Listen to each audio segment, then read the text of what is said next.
গ্রামীণ ব্যাংকের প্রতিষ্ঠাতা, এটাই তার সবচেয়ে বড় পরিচয়।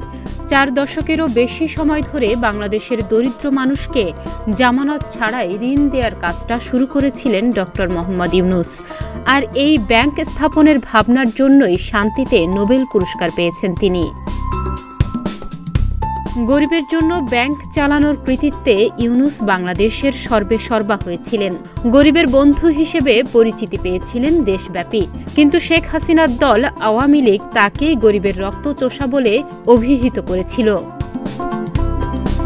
কিন্তু আজ সেই পাশা উল্টে গেছে। শেখ হাসিনার পদত্যাগ এবং দেশ ত্যাগের পরে শিক্ষার্থীদের দাবিতে তিনিই প্রধানমন্ত্রী হিসেবে মনোনীত।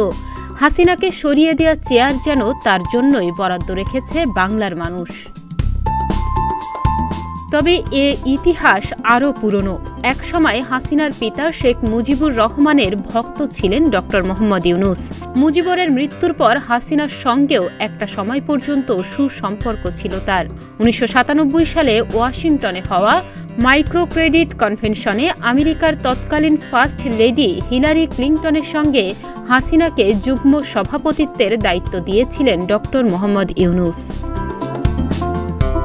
কিন্তু পরে হাসিনার সঙ্গে ইউনূসের সম্পর্ক বিষময় হয়ে ওঠে। গরিবের বন্ধু গ্রামীণ ব্যাংক থেকে ইউনূস হয়ে যায় গরিবের রক্তচোষা ইউনূস।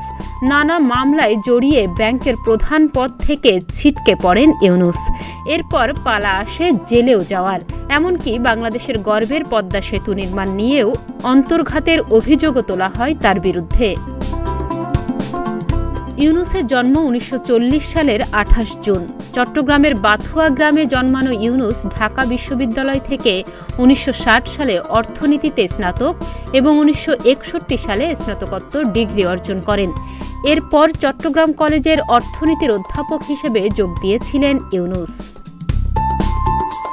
ক্যাম্পাসের কাছাকাছি গ্রামের অলি-গলি ঘুরে দেশের অর্থনৈতিক পরিস্থিতি দেখার চেষ্টা করতেন ইউনূস। প্রথমে এক নারীকে ঋণ দিয়ে কাজ শুরু করেন। পরে 42 জন নারীর একটি দলকে টাকা ধার দেন তিনি। সেই পদক্ষেপ থেকে একটি মাইক্রো ক্রেডিট গবেষণা প্রকল্প তৈরি করেন। আর 1983 সালে জন্ম নেয় গ্রামীণ ব্যাংক। দারিদ্র্যের সঙ্গে লড়াই করা মানুষের জন্য ইউনূসের এই ভাবনা তাকে একটা সময় গরিবের ব্যাংকার হিসেবে পরিচিতি দেয়। গোটা বিশ্বেই তার প্রশংসা শুরু হয়। 2006 সালে তার ঝুলিতে আসে নোবেল শান্তি পুরস্কার। এরপরে আরও অনেক পুরস্কার পেয়েছেন তিনি, মিলেছে অনেক সম্মান। কিন্তু শেখ হাসিনা চক্ষুশূল হয়ে ওঠার পর জীবন অতটা আরামদায়ক ছিল না ইউনূসের। ইউনূস এবং তার টেলিকমিউনিকেশন কোম্পানি গ্রামীণ টেলিকমের আরও 3 কর্মকর্তাকে বাংলাদেশের শ্রম আইন লঙ্ঘনের দায়ে 6 মাসের কারাদণ্ড দেয়া হয়। জামিন পেয়ে যাওয়ায় জেলে যেতে না হলেও জালিয়াতি, অর্থ নয়ছয়ের অভিযোগে 200টিরও বেশি মামলা তার বিরুদ্ধে।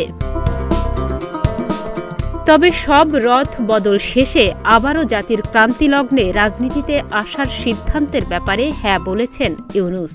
বাংলাদেশের এই কঠিন সময়ে তিনিই দায়িত্ব নিতে চলেছেন। ডেস্ক রিপোর্ট, প্রতিদিনের বাংলাদেশ।